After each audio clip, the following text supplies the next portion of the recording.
Capitão, o senhor disse aqui no bloco anterior duas expressões que me pareceram em certa medida um pouco contraditórias. Vamos lá. Primeiro, quando o senhor estava descrevendo a posição da liderança durante a greve, o senhor realçou a importância da postura de vocês, da liderança, e de quanto uma liderança deve ser firme para poder segurar a tropa, de que isso é importante. Por outro lado, o senhor também disse em outro momento, criticando a postura excessivamente firme, talvez, do comando militar aqui no Ceará. O senhor até chamou de ditadura, né? O senhor me lembra bem, o senhor usou bem essa palavra, ditadura. Ou seja, o senhor tem críticas severas, o senhor e talvez parte da tropa, quanto à maneira da liderança aqui do governo do Estado se relacionar com a tropa. No entanto, o senhor também diz que tem que ser firme mesmo. Como é que é isso? Como é que funciona? Porque o senhor também, no momento agora, no final, falou desse negócio de transferência, e se continuar transferindo as pessoas como se fosse uma coisa muito ruim para o interior, isso aí a tropa vai ficar insatisfeita e vai ter que reclamar de novo. Parece um pouco de chantagem aí. Ok, a questão da firmeza tem que existir quando você está agindo dentro da legalidade. Quando você está dentro da legalidade, acho que tem que ser realmente firme. Agora, dentro da ilegalidade, usar firmeza, se baseando no militarismo, acho que é abuso de autoridade. Né? Eu não posso usar do militarismo para abusar da autoridade contra o militar, para obrigar, inclusive, a praticar ordens ilegais. Então, isso é que a gente critica por parte do governo. Às vezes, o militar é obrigado a praticar ordens ilegais em virtude do militarismo. O militarismo, acho que é a maneira que deve ser utilizada realmente para se ter a firmeza e a liderança. Quando você está agindo dentro da legalidade. Então, se há a legalidade, você tem que ser firme para cobrar do seu subordinado.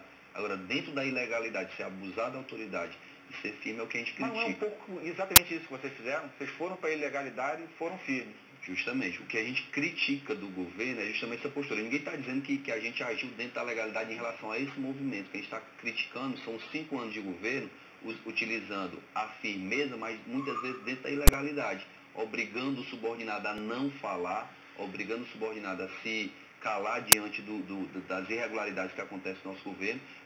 Até o capitão Wagner Souza assumir na Assembleia, ninguém sabia que tinham sido retiradas das viaturas da Polícia Militar 600 equipamentos de som, cada um a R$6.000, e esses equipamentos ninguém sabe onde é que está. Por que ninguém sabia? Porque o militar não podia falar isso.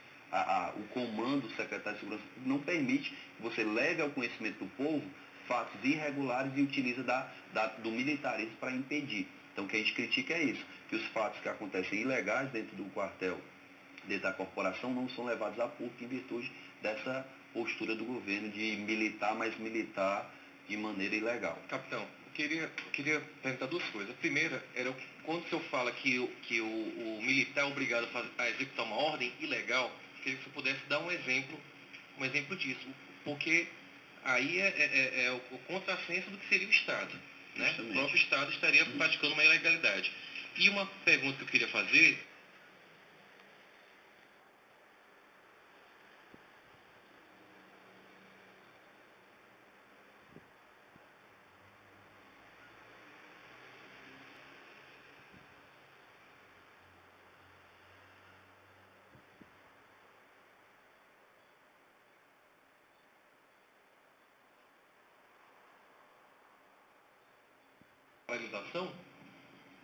aquele poder que ele tem foi erudido. Ricardo, talvez extensão à Secretaria de Segurança, né? Será que foi extensível isso aí? Você perdeu esse comando aí? Vamos lá ver se ele vai lembrar das perguntas. Primeiro que você deve dar um exemplo. O que é essa ordem ilegal que o militar cumpriu? E a segunda, se eu acredito que o comando ainda tem poder diante dessa tropa. Em relação à primeira, nós temos vários exemplos de ilegalidades que o militar é obrigado a cumprir em virtude da determinação superior. Ano passado, nós tivemos alguns militares que foram punidos porque eles se recusaram a dirigir viaturas quando eles não estavam habilitados para dirigir a viatura. Por exemplo, o Código de Trânsito, para dirigir um veículo de emergência, você tem que ter pelo menos 21 anos. Teve um policial que com 18 anos foi obrigado a dirigir a viatura e disse que não ia dirigir porque ele não tinha um curso e ele não tinha a idade exigida pelo Código de Trânsito. E bem como a habilitação dele não tinha informação. Então, por isso, ele foi punido com 10 dias de prisão no quartel. Ele ficou preso no quartel 10 dias porque ele se negou. Isso é um exemplo que eu estou citando. Foram mais de 100 policiais que foram presos em virtude dessa determinação ilegal que eles resolveram não cumprir. Hoje, as viaturas da Polícia Militar e da própria PRE, elas têm um adesivo traseiro que tapa totalmente a visibilidade do motorista.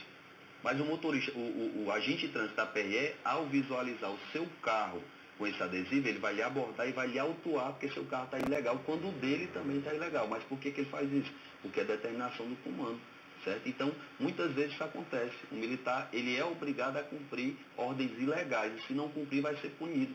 Infelizmente, vai ser punido. Quanto à questão do comando e do secretário de segurança, eu acho que isso aí é o cargo comissionado, fica a critério do governador do estado. Eu, se fosse governador, eu mudaria o comando. Não por questão de ser o outro coronel que vem assumir melhor ou pior do que atual, porque acho que realmente com o movimento, como o próprio Demite falou, você também, Ricardo, como é que eu vou para a imprensa? Eu, como secretário de segurança ou comandante-geral, e digo que essa palavra paralisação não está no vocabulário, e 90% da categoria adere ao movimento. Então, eu acho que realmente a credibilidade do comando em relação à categoria, ela diminuiu muito, certo? Mas a gente está aqui disposto, seja o coronel A, o coronel B, o secretário A ou o secretário B, a gente está disposto a colaborar para que se restabeleça a hierarquia e a disciplina, mas dentro da legalidade. O que a gente não pode admitir é que a pessoa que esteja na secretaria ou no comando use do militarismo, da hierarquia e da disciplina para cometer irregularidades como essas que eu citei. Capitão, o comando atrapalhou as negociações? Eu pergunto isso porque na Polícia Civil, na paralisação atual, chegou-se a falar que o que estaria atrapalhando era o comando da polícia, era a Secretaria de Segurança, que o procurador estaria disposto a negociar, ajudar, a levar, fazer a ponte com o governo.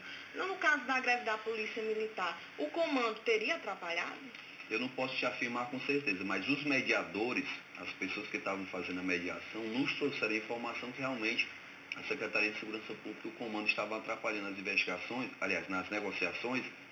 Haja visto que o governo às vezes queria ceder uma das reivindicações e o secretário e o comando diziam que não era viável ceder. Então, de certa forma, houve esse problema. Eu não sei se realmente a informação é verídica, mas quem trouxe para a gente essa informação foi a mediação da negociação, que são pessoas que eu acho que tem credibilidade. Não vou citar nome por questão de ética, mas essas pessoas informaram isso para a gente. Você acha que o comando, o próprio secretário, de alguma forma, escondeu do governador a realidade do movimento? De certa forma, sim, porque ir para a imprensa e declarar o que foi declarado, eu acho que ele deve ter feito da mesma forma, ter passado essa informação para o governo do Estado.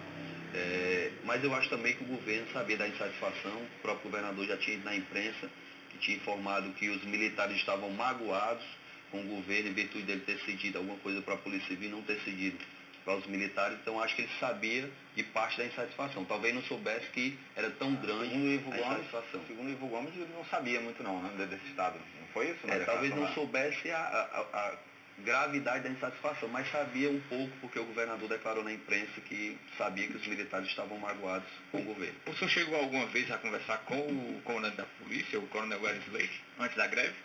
Conversamos com o coronel Wesley, sim. Com o secretário não, porque o secretário nunca nos recebeu, nunca recebeu nenhum presidente da associação, mas com o coronel Wesley, sim. A gente via boa vontade do coronel Wesley em tentar resolver os problemas, mas infelizmente ele não tem poder de decisão, principalmente em relação à remuneração, que decide isso é o governador. Em relação à carga horária, precisa de lei na Assembleia. Então, muitas vezes ele queria ajudar, e eu acredito que era sincera a ajuda que ele queria dar, mas não podia, em virtude do poder dele, não alcançar a resolução dos problemas. Ok, desculpe, Ítalo, mas eu vou ter agora que chamar só mais um intervalo e voltamos daqui a pouquinho com mais um bloco do Coletivo. Até já.